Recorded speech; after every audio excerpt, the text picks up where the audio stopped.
I grew up helping my grandfather on his farm in Mickleton.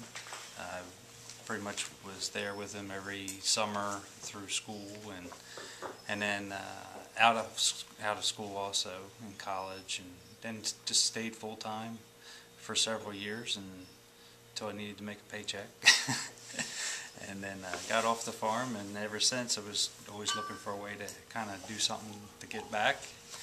And that's when we decided to try to start a winery and plant the vineyard, and then we had our boys. And so, yeah, but I mean, even if you were to drive this road and go back, it's just all farmland, and it's all preserved. Everything like that's all farm over there. What do you have planted here now? This 16 rows is Merlot, 16 rows over there is Sauvignon Blanc, and then 8 rows of Cabernet Franc and 8 rows of Viognier. It's about 3.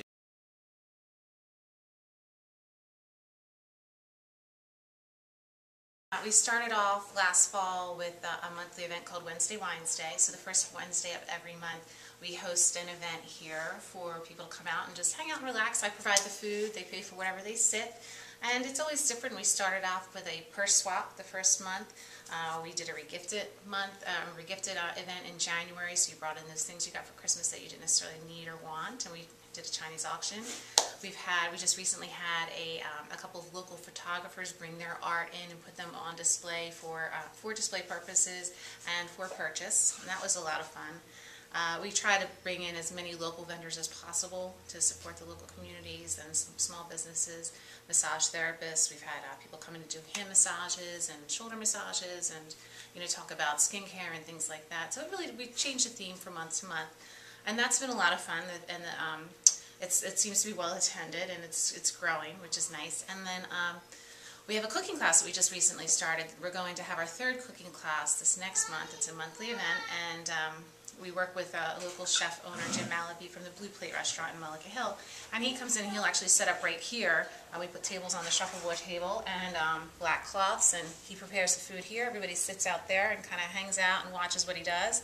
Everybody gets to sample everything he prepares. And the price includes a glass of wine, and they get to taste some other wines that we pair with whatever he's preparing that evening. And that's been a lot of fun too. And it's been very informative, and we're getting some good feedback on that also. We host some small events here, from bridal showers to birthday parties to small bachelorette events when we're not open, during the week or in the weekend evenings.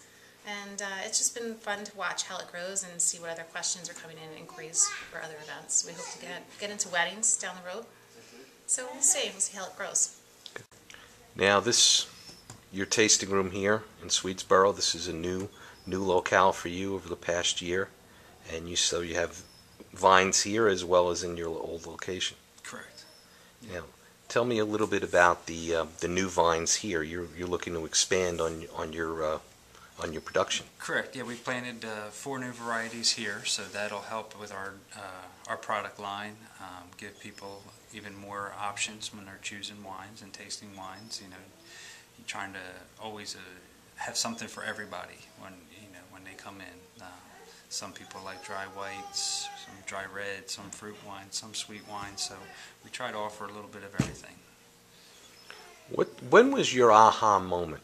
When you started and you said, "Boy, this is pretty good. I'm making a really good product here." Oh, that's a good question. I think we